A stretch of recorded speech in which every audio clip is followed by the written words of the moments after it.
Hello, hi. Welcome to my channel one pot wonders. First நான் sorry கேட்குறேன். எதனாலன்னா video போடுறதுக்கு டிலே ஆயிடுச்சு. ஏன்னாக்கா என்னோட ஃபோன் வந்து கொஞ்சம் ப்ராப்ளம் ஆயிடுச்சு.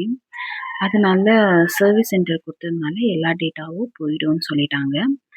அதனால என்ன பண்ணுறது, ஃபோன் லாக் ஓப்பன் ஆக மாட்டேங்குது. ஈவன் தோ நான் கரெக்ட் பாஸ்வேர்ட் போட்டால் அது லாக் ஓப்பன் ஆகலை. ஏதோ ஒரு இஷ்யூ இருந்துச்சு. அதனால சர்வீஸ் சென்டருக்கு போயிட்டு ஃபோனு கொடுத்து லாக்கெல்லாம் ஓப்பன் பண்ணால் அவங்க சொல்லிட்டாங்க, முன்னாடியே எந்த டேட்டாவுமே இருக்காது, எல்லாமே போய்டும், காண்டாக்ட்லேருந்து ஃபோட்டோஸ்லேருந்து எல்லாமே போய்டுன்னு சொல்லிட்டாங்க.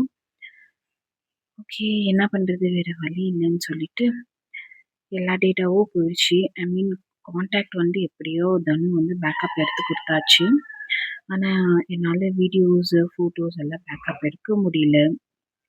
ஸோ அதனால் லாஸ்ட் வீக் எடுத்த வீடியோஸ் எல்லாமே ஃபுல்லு போயிடுச்சு. ரொம்ப கஷ்டமாயிடுச்சு எனக்கு.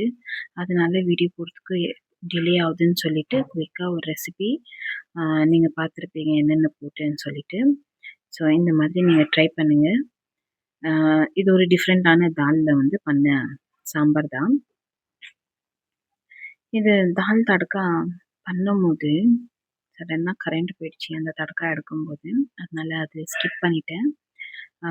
ஃபுல் இருட்டாக இருந்துச்சு இல்லையா, அதனால நான் ஸ்கிப் பண்ணிட்டேன். இப்போது அந்த சாம்பாருக்கு தாலெல்லாம் வேக வச்ச சாம்பாருக்கு வந்து இப்போ குயிக்காக ஒரு ஆம்லேட்டில் நான் என்னென்ன சேர்த்துருக்கேன்னா ஆனியனு, கேரட்டு, பீட்ரூட்டு, கருவேப்பிலை குட்டி குட்டியாக கட் பண்ணி வச்சுருக்கேன், பச்சை மிளகாய், அப்புறமா தேவையான அளவு உப்பு போட்டு எக்கு எவ்வளோ வேணுமோ நம்மளுக்கு தேவையான அளவு எக்கு எடுத்து உரித்து இதில் நல்லா மிக்ஸ் பண்ணி ஆம்லேட் போட்டால் சூப்பராக இருந்துச்சு. ஃபர்ஸ்ட் டைம் நானும் ட்ரை பண்ணேன். இந்த சாம்பார் ஆகட்டும் ப்ளஸ் இதாகட்டும் ஃபர்ஸ்ட் டைம் ட்ரை பண்ணேன். செம்மையாக வந்துட்டு இருந்துச்சு. நீங்கள் ட்ரை பண்ணி பாருங்கள். ஸோ பேசிக்காக இந்த இஷ்யூனால தான் என்னால் வீடியோ அப்லோட் பண்ண முடியல. ஷார்ட்ஸு இருந்த ஃபோட்டோஸில் வந்து ஷார்ட்ஸ் நான் போட்டுட்டேன். இதுக்கப்புறம் ஃபோட்டோஸ் வீடியோஸ் எல்லாம் வேறு ஏதாச்சும் சேவ் பண்ணி வைக்கணும். ஓகே, இதனால தான் வீடியோ போட முடியாத ரீசன். ஸோ எல்லாமே ஃபோட்டோ போயிடுச்சு. எடுத்த வீடியோ, கிளாரிட்டியான வீடியோ எடுத்த ரெசிபீஸு, ஃபோட்டோஸு, இன்னும் டிஃப்ரெண்ட்டான வீடியோஸ் எல்லாம் எடுத்து எல்லாமே ஸ்பாயில் ஆயிடுச்சு. எல்லாமே போயிடுச்சு. எதுவுமே இல்லை இப்போது இந்த ஃபோனில். ஏதோ ஒரு புது ஃபோன் இருக்கிற மாதிரி அந்த மாதிரி ஆயிடுச்சு.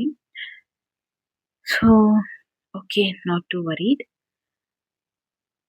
சரி, இதுக்கு மேலே இன்னும் வீடியோஸ் வந்துகிட்டே இருக்கும். புது ரெசிபி ஆகட்டும், இல்லை என்னோடய டெய்லி லைஃப் ஆகட்டும். ஸோ வீடியோஸ் வந்துகிட்டே இருக்கும்.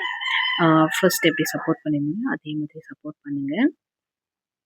ஓகே, இந்த ஆம்லேட் வந்து சூப்பராக இருந்துச்சு. கேரட் பீட்ரூட் இருந்துச்சு. சரி, டிஃப்ரெண்ட்டாக ஆம்லேட் ட்ரை பண்ணலான்னு சொல்லிட்டு இந்த மாதிரி ட்ரை பண்ணால் ஆனால் சூப்பராக இருந்துச்சு டேஸ்ட் வைஸு.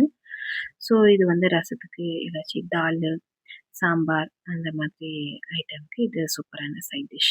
இல்லை பசங்களுக்கு லஞ்ச் பாக்ஸ் இல்லை, பிரேக்ஃபாஸ்ட்டுக்கு ஷார்ட் பிரேக் வருது இல்லைங்களா, அந்த பிரேக்குக்கு நீங்கள் இது பேக் பண்ண கூட சூப்பராக இருக்கும். உங்களுக்கு தேவையான மேலே சீஸ் கூட ஆட் பண்ணிக்கலாம். ஸோ இது தடக்கா வந்து பேசிக்கான தடக்கா தான் இந்த தாலுக்கு, ஐ மீன் சாம்பாருக்கு. ஆயிலு, கடுகு, உளுத்தம்பருப்பு, கருவேப்பிலை, காஞ்ச மிளகாய், பெருங்காயம் போட்டு தடக்கா பண்ணி எடுத்துட்டேன். ஆனால் டேஸ்ட்டு சூப்பராக இருந்துச்சு. ஸோ இன்க்ரீடியன்ட்ஸ் நான் சொல்லலைன்னா கூட நீங்கள் பார்த்துருப்பீங்க இந்த வீடியோவில். பார்த்து என்னென்ன இன்க்ரீடியன்ட்ஸ்ன்னு நீங்களும் ட்ரை பண்ணி பாருங்கள். இந்த வீடியோ பிடிச்சிருந்தா ஒரு லைக் கொடுங்க. இன்னொரு சூப்பரான இன்ட்ரெஸ்டிங்கான வீடியோவில் சந்திக்கிறேன். பாய்.